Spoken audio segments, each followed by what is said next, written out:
हर हर महादेव। जय विश्वनाथ। मित्रों, आज मैं मूल नक्षत्र के बारे में परिचर्चा करूंगा, जिसमें जन्म लेने के बाद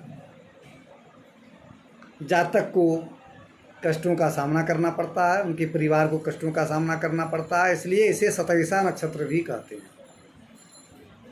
बोलचाल की भाषा में इसे सतैसा कहते हैं। मूल नक्षत्र मुख्यतः 6 हैं: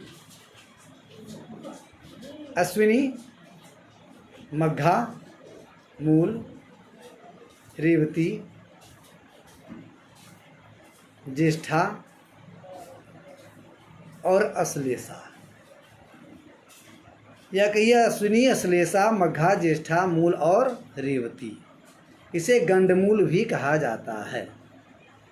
अश्विनी मघमूलादौ, त्रिवेदनो नाड़िका, रेवती सर्प संक्रांतो, मास वेदस्तः।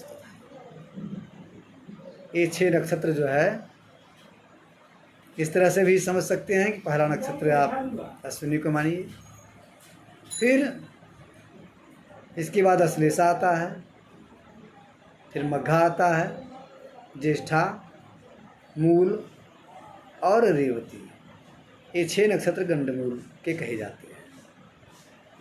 अश्विनी के प्रथम चरण में यदि जातक का जन्म होता है तो पिता को भय, द्वितीय चरण में सुख प्रदान करता है, तृतीय चरण में मंत्री जैसा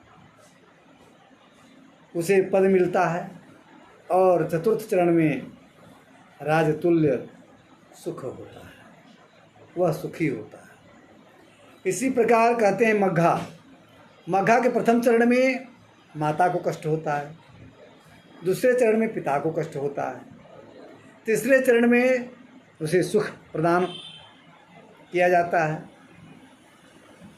मघा के द्वारा सुख मिलता है, और चौथे चरण में धन का लाभ होता है। इस प्रकार से मघा का चारों चरण का जो है वर्णन। अब आगे आते हैं ज्येष्ठा।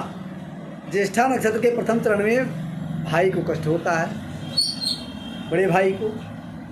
द्वितीय चरण में जो है छोटे भाई को। तीसरा चरण जो है माता को कष्ट होता है, और चौथा चरण जो है स्वयं को शारीरिक कष्ट होता है। ये ज्येष्ठा का 4 चरण का जो है बताया गया फल। अब कहते हैं रेवती का चारों चरण का फल क्या है। तो रेवती के प्रथम चरण में धन की प्राप्ति होती है, दूसरे चरण में मंत्री पद की प्राप्ति होती है, तीसरे चरण में सुख, और चौथे चरण में कष्ट होता है, शारीरिक कष्ट। 3 चरण अच्छे हैं रेवती के, चौथा चरण जो है कष्टकारक है।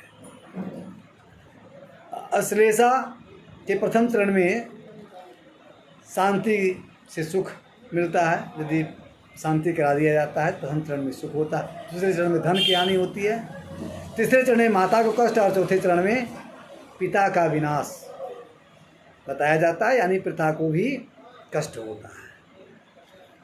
इस तरह से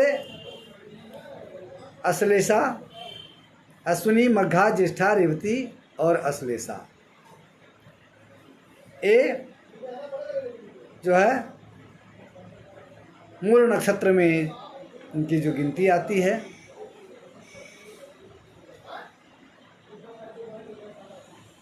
उसका वर्णन मैंने आज किया।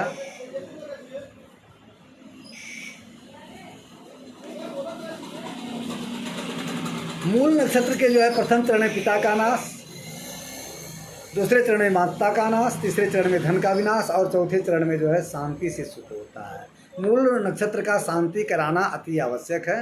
मूल नक्षत्र यदि किसी भी नक्षत्र में, मूल जो 5 नक्षत्र हैं, किसी भी नक्षत्र में यदि जातक का जन्म होता है तो निश्चित रूप से 27 दिन के भीतर उसे शांति करा लेना चाहिए। हर हर महादेव। जय विश्वनाथ।